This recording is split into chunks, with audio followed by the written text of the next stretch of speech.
Hey there! Is today your first time here? Or maybe your first time in a while? If so, maybe you're wondering exactly who we are and what this church is all about. Well, we'd like you to know that we're a group of ordinary people who are on an amazing journey together, following Christ. Our guide is the Bible because it's the divinely inspired Word of God, and it will never take us in the wrong direction. Along the way, we hope you'll see that we are welcoming and spiritually passionate, and that getting to know you is a big deal to us. We know that the road is rough sometimes, but we'll work really hard to bring you practical and relevant messages to equip and encourage you through life's ups and downs. We want you to know that we care about this community, and we believe that it's our job to make it a better place. So, no matter who you are or where you've been, we're glad you're here with us today, and we hope that you'll join us on our journey, following Christ and living out His plan for us. So, welcome to church.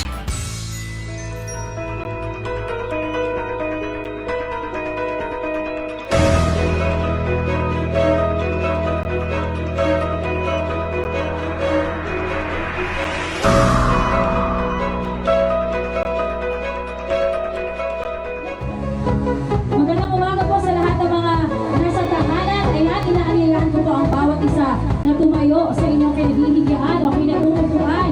Tayo po ay patuloy na maglilingkod ng awit at sasayaw sa ating dakilang Diyos. Hallelujah po!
Give it up for Jesus, give it glory, for He has redeemed us.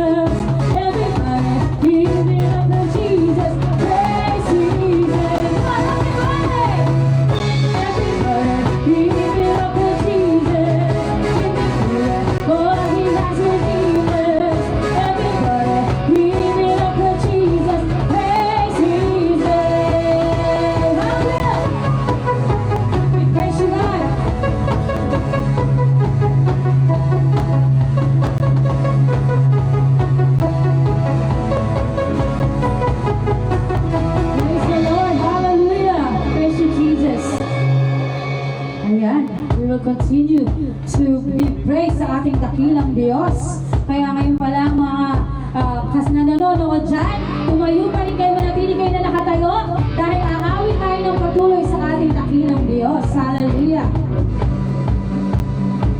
Good.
Sabay-sabay po tayong aawit.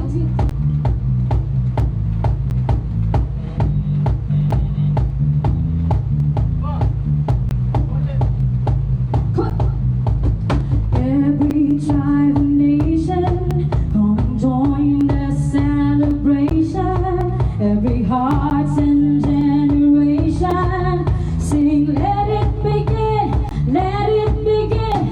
Every tribe and nation, come and join the celebration.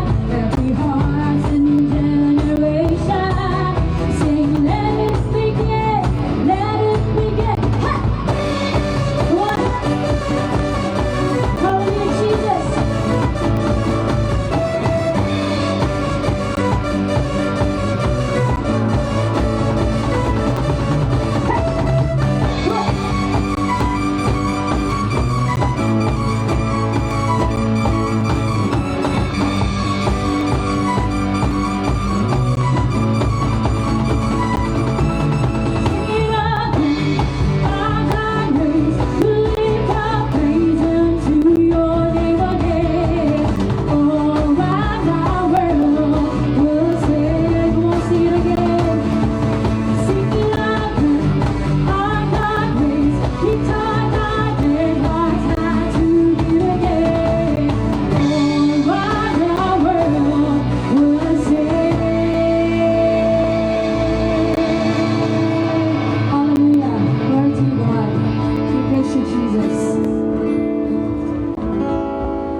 Jesus.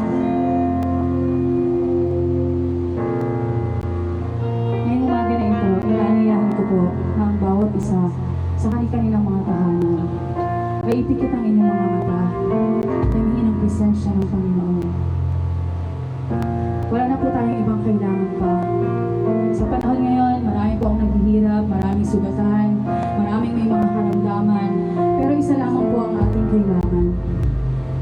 At yun ay ang ating Panginoon. Amen. Hallelujah, Jesus.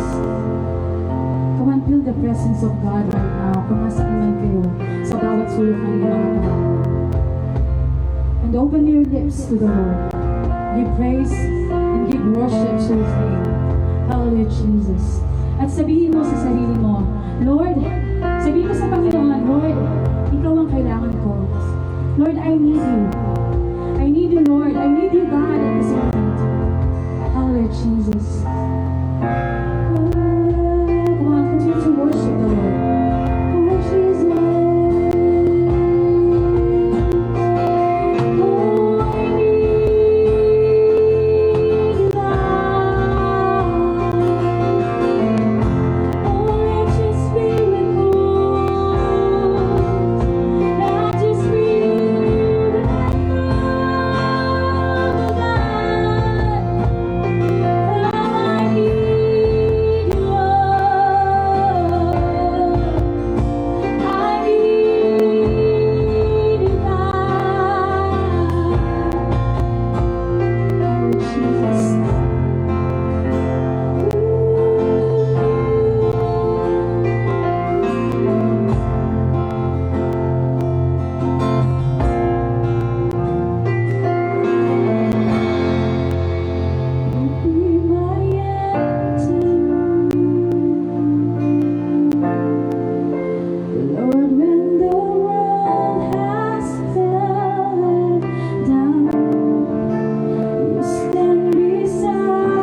Isang konektadong buhay po sa bawat isa sa atin.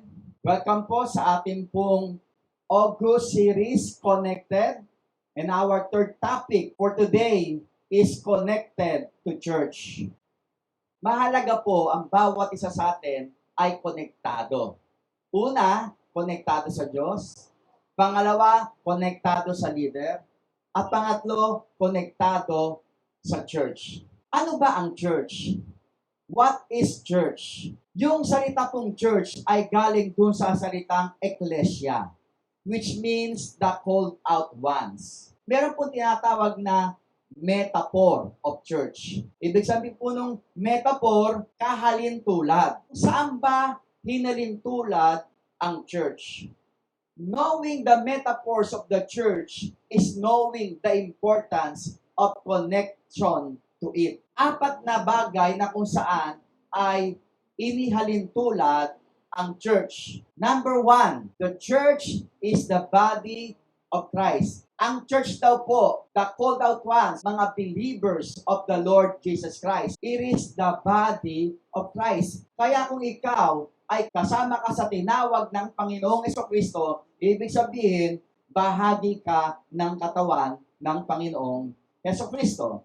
Sa 1 Corinthians chapter 12, verse 27, ito po yung nakasulat. Now, you are Christ's body and individually members of it. Tayo yung pinapatungkulan po rito. Yung mga mananampalataya, bawat isang mananampalataya ay miyembro, bahagi ng katawan ni Kristo. Sa Romans chapter 12, verse 4 to verse 5, ito po yung nakasulat. For just as we have many members in one body, and all the members do not have same function, so we who are many are one body in Christ, and individually members one of another. Verse 5, for even as the body is one, and yet has many members, and all the members of the body, though they are many, are one body. So also in Christ. Ang tinutukoy po rito ay bawat isa sa atin. Tayo po ay bahagi ng katawan ng Panginoong Jesucristo. Iba't iba ang function natin, iba't iba ang kakayanan, pero isang katawan ni Kristo. At dahil tayo ay katawan ni Kristo, ang ulo ng katawan ni Kristo ay walang iba kundi ang Panginoong Jesucristo. Jesus is the head of His body. Ngayon, gusto ko pong maunawaan po natin ito. Dahil si Jesus ang ulo ng katawan niya, ang mga instructions nagmumula sa Panginoong Jesucristo. Ang design niya sa mga bahagi ng katawan niya ay iba't iba, pero isang katawan. Nagpa-function tayo according sa design ng Diyos sa atin. Nagpa-function para sa ikabubuti ng lahat. Ilong, bahagi ng katawan nito. Mata, tenga, paa, bahagi yan ng katawan. Iba-iba ang function, pero iisang katawan lang sila. Ganun daw po tayong lahat ng mga tinawag ng Panginoon. Iisang katawan, pero iba-iba ang function. Ngayon, pag di ka nag-function sa katawan, ibig sabihin, hindi mo sinusunod ang head, ang ulo, si Jesus. Pag connected ka sa katawan, dapat nagpa-function ka. Kung ano yung design ng Diyos sa'yo, dapat ginagawa mo. Ginagamit mo dapat yung kakayanan mo for the good of the whole body. Kung ano yung kakayanan mo, kung ano yung talento mo, kung ano yung meron ka, dapat ginagamit mo para sa ikabubuti ng buong katawan, hindi para sa ikabubuti mo lang. Ginagamit mo ba yung kakayanan mo para mapabuti ang katawan ni Kristo? Para mapabuti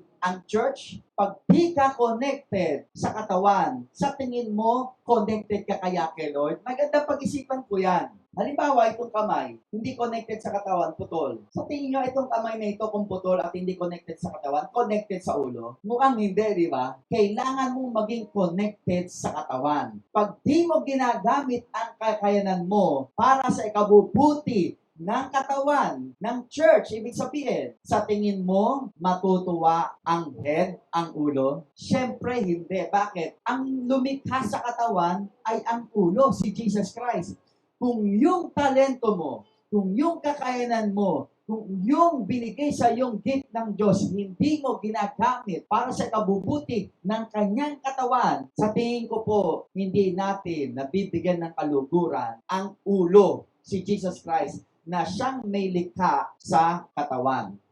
We must live as part of one body, connected with each other, serving each other, protecting each other. Walang selosan, walang discrimination, walang pride, walang self-pity. Kasi nga, iisang katawan. Pag nakita ng mata mo na may babangga sa'yo na sasakyan, ano ang gagawin ng paa mo? Diba? Tatakbo ang paa para umilag o lumayo doon sa sasakyan na babangga sa'yo? Nakita niyo po, no? Yung mata ang nakakita doon sa sasakyan na paparating na babanggas sa'yo sa katawan, pero hindi yung mata ang umiwas. Yung paa ang tumakbo at umiwas doon sa paparating na sasakyan na babangga sa katawan. Di ba? Nagkakatulungan. Bagamat yung mata ang nakakita, pero yung paa naman ang umiwas.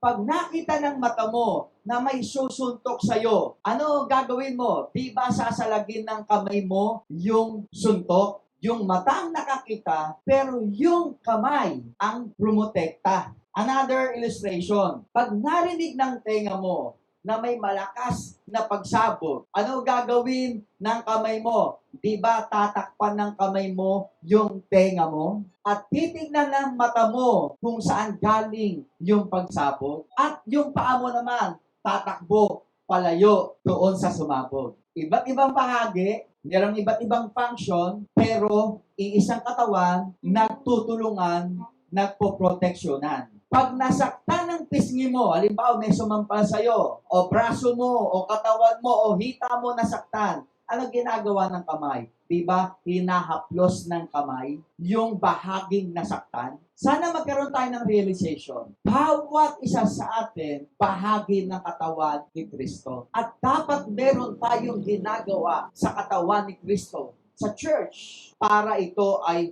mapabuti. Napansin nyo ba na ang bawat isa ay pinaglilingkuran at pinoproteksyonan ang isa't isa. Magkakaiba ang kakayanan, pero ginagamit sa ikabubuti ng lahat. Bakit? Dahil nga connected sila sa isa't isa. Isa lang ang masaktan, ramdam ng lahat. Nagmamalasakit ang bawat isa. Kailangan natin ang bawat isa. Ang church ay hinalintulad sa katawan. Mahalaga ang bawat isa. Dahil ikaw ay bahagi ng katawan ni Kristo, tumulong ka sa katawan ni Kristo. Ano yung katawan ni Kristo? Ito yung church. Gumagawa ka sa church.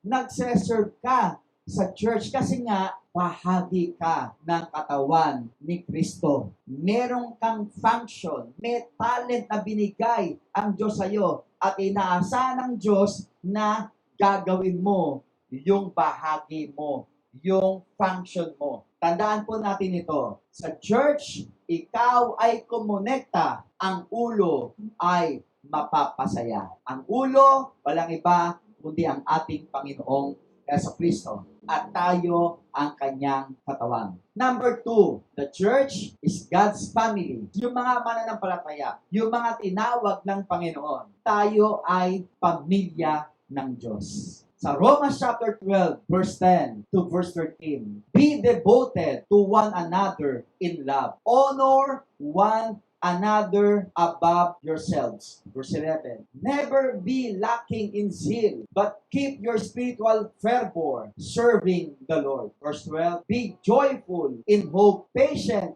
in affliction, faithful in prayer. Verse 13, share with the Lord's people who are in need. Practice hospitality. Sinasabi po rito kung ano ang dapat ginagawa ng mga magkakasama sa isang pamilya. Kung ikaw ay sumasampalataya sa Panginoong Kristo, ikaw ay kasama sa pamilya ng Diyos. Sa 1 Timothy chapter 5, verse 1 to verse 2, do not rebuke an older man harshly, but exhort him as if he were your father. Treat younger men as brothers. Verse 2, older women as mothers, and younger women as sisters with absolute purity. Ito po ay larawan ng pamilya. Tayo ay isang pamilya. Pamilya ng Diyos. Kaya nga sabi niyo, mga matatanda, itrato yung tatay ninyo. Yung mga kabataan, itratong kapatid. Yung mga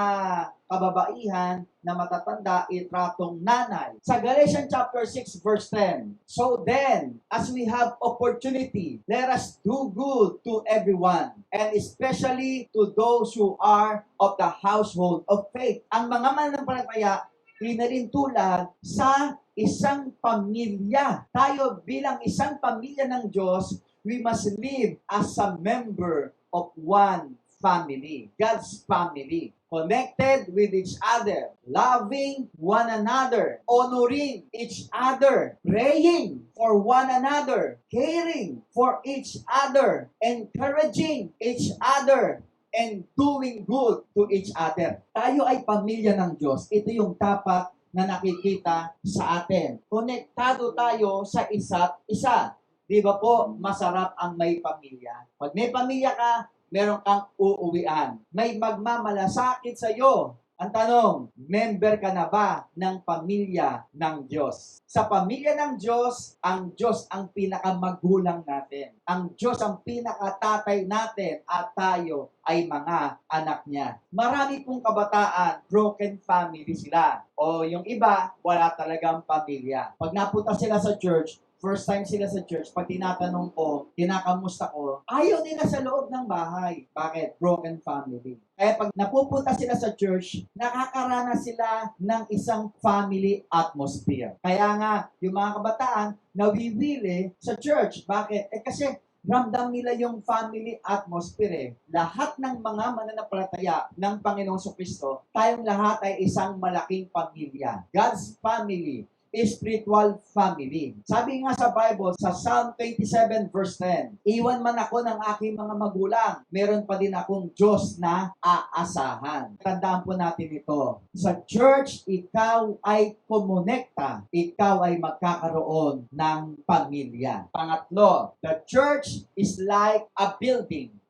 Tulad sa isang building ang church, ang mga believers, yung mga mananampalataya ng Panginoong Kristo.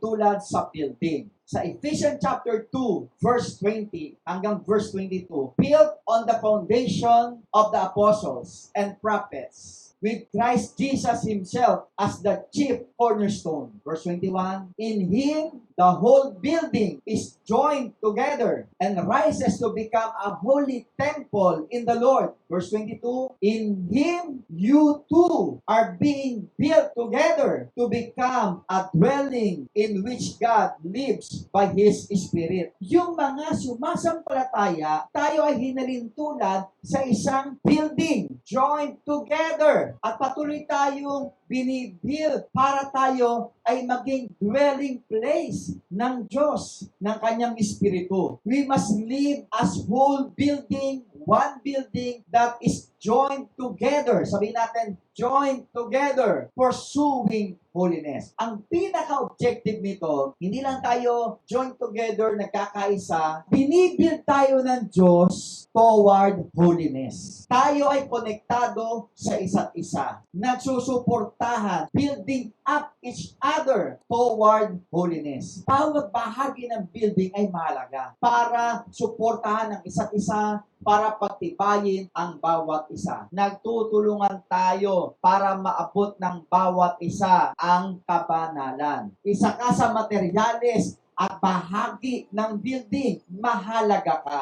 Nagtutulungan ang bawat isa na mamuhay sa kabanalan. Sa pagkakaisa ng mga mananampalataya, ang Diyos ay tumatahan. Merong pagdaloy ng kapangyarihan ng Diyos ng anointing. Ang tulong mo ay mahalaga para mabago ang bawat isa.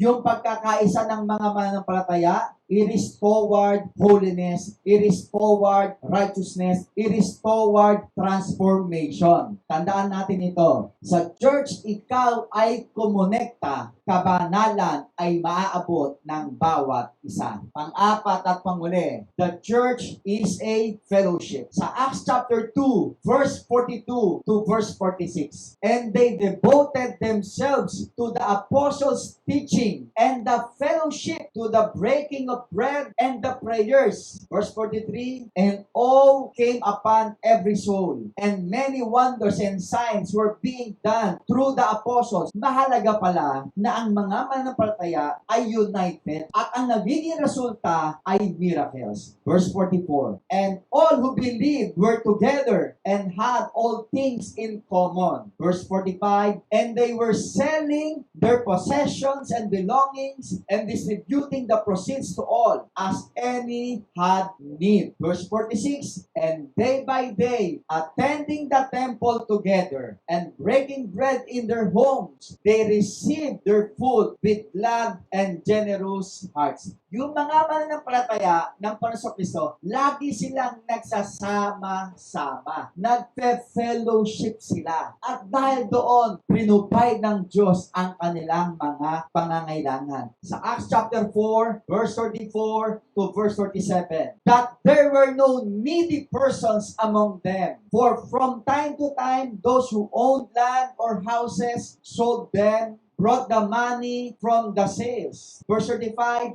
and put it at the apostles' feet, and it was distributed to anyone who had need. Verse 36, Joseph, a Levite from Cyprus, whom the apostles called Barnabas, which means son of encouragement. Verse 37, sold a field he owned, and brought the money, and put it at the apostles' feet. This was the result of fellowship, uniting one another. Yung mga tao naging generous. Yung kakaibang generosity, extreme generosity yung ginawa rito. Yung pinakita rito ni Barnabas. Binenta niya yung kanyang ari-arian at ipinamahagi sa mga mananampalataya. Sa Hebrews chapter 10, verse 24 to verse 25.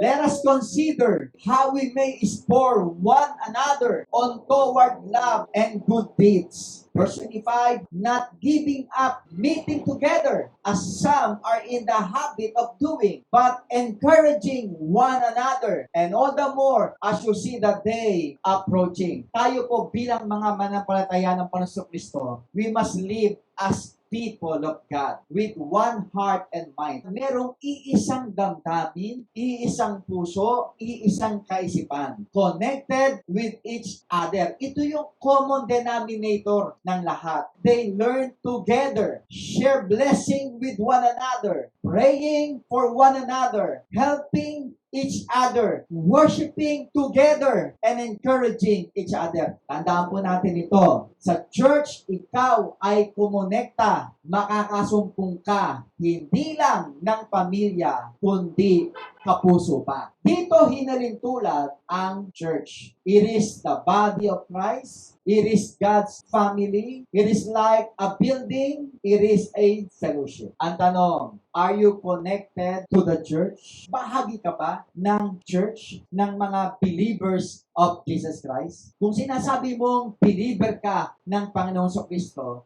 you are part of His body. You are part of His family. You are part of His building. You are part of the fellowship. At dahil bahagi ka, dapat nagpa-function ka. Ngayon, kung ikaw, hindi ka pa believer ng Panginoong Kristo at tinatanong mo, how to be part, how to be a member of the church. Napakasimple ang sabi ng Bible. Sa John chapter 1 verse 12, to all who believe in Jesus and accepted Him, He gave the right to become children of God. Yung mga sumampalataya sa Panginoong Kristo, yung mga tumanggap sa Panginoong Kristo, binibigyan sila ng Diyos ng karapatang maging mga anak ng Diyos, pamilya ng Diyos. Kailangan mo lang sumampalataya sa Panginoong Kristo, tanggapin ang Panginoong Kristo sa puso mo, sa buhay mo bilang iyong tagapagligtas. At ikaw ay magiging bahagi na ng kanyang pamilya. Magiging bahagi ka ng katawan ni Kristo. Magiging bahagi ka, miyembro ka ng pamilya ng Diyos. Magiging bahagi ka ng kanyang building na kung saan ang kanyang espiritu ay mananahan. Magiging bahagi ka ng kapulungan ng mga mananampalataya. Sama-samang sumasamba, nagpupuri, nananalangin, natutulungan sa isa't isa. Sa oras nito, I want to challenge you. Kung first time mo na makapakinig ng salita ng Diyos, first time mo makapanood ng ganitong klaseng gawain, gusto kitang anyayahan sa isang maiksing panalangin ng pagtanggap sa Panginoong Jesucristo. Kung ngayon mo pa lamang naunawaan ang patungkol sa pagiging bahagi ng pamilya ng Diyos, inaanyayahan kita na sumunod sa panalangin na aking pangungunahan. Kapag ginawa mo itong panalangin nito ng buong puso, tinanggap mo ang Panginoong Kristo sa iyong puso bilang iyong tagapagligtas, sa oras din na ito, ikaw ay magiging bahagi ng kanyang pamilya. Pumikit ka, yumuko ka, at sumunod ka sa panalangin na ito na aking pangungunahan. Sabihin mo, Panginoong Yesus, kailangan kita sa buhay ko. Sumasampalataya po ako sa iyo, Panginoong Sus. Ikaw ay namatay sa krus upang tubusin ang aking mga kasalanan. Patawarin mo po ako sa aking mga kasalanan. Kasalanan ko simula pagkabata hanggang kasalukuyan. Panginoong Sus, kailangan kita sa buhay ko. Tinatanggap kita bilang aking Panginoon at tagapagligtas. Pumasok ka sa puso ko. Maghari ka sa buhay ko. Ikaw na ang manguna at magmaneho ng aking buhay simula sa oras na ito. Salamat, Panginoong Sus. Ito ang aking panalangin. Amen. Salamat po dahil tinawag mo kami at kami ay naging bahagi ng church, which is the body of Christ, which is the family of God, the building of God, the fellowship. Sa oras po nito, aming pong panalangin. Kaming lahat po, Panginoon, na bahagi ng church. Increase mo po sa amin yung concern sa bawat isa. Yung function namin, magawa namin, Lord. Dahil kami ay bahagi, meron kang design sa amin, meron kang talent na binigay sa amin, meron kang kakayanan na binigay sa amin. Pinagpala mo kami with different talents, giftings, with different knowledge. Pinagpala mo kami sa maraming bagay para gamitin sa church, sa iyong katawan, sa iyong pamilya, para gamitin sa building, sa fellowship, para gamitin sa church. Gamitin mo po kami, Lord God, to bless your body, to bless the church, O God. Ano man yung kakayanan na binigay mo sa bawat isa magamit para sa ikalalakas ng body, ng church.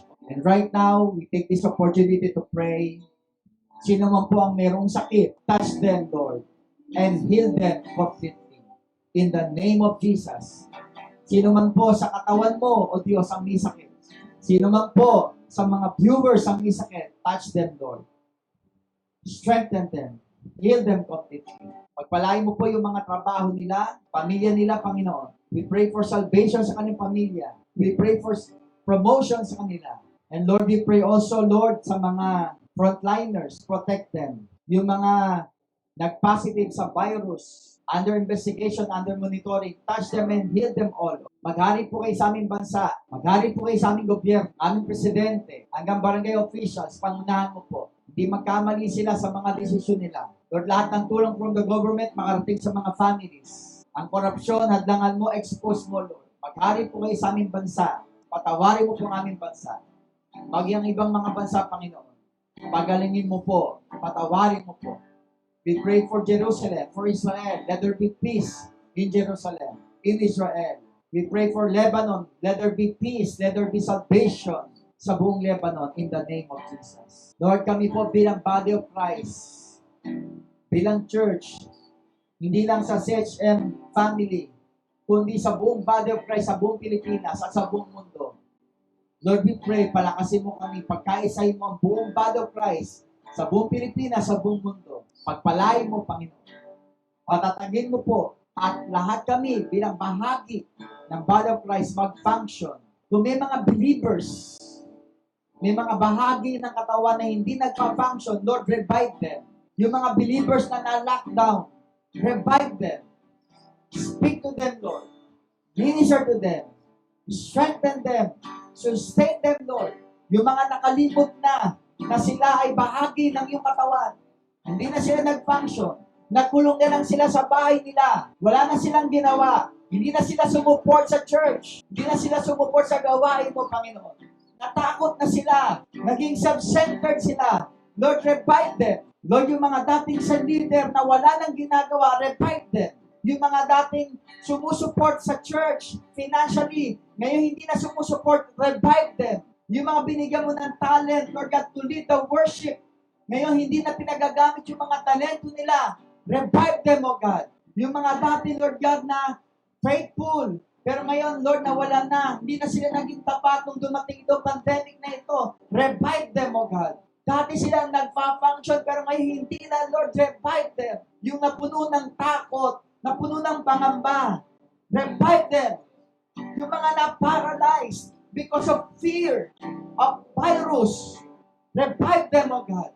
Lord, remind them that they are part of the body of Christ. They are part of God's family. They are part of your building.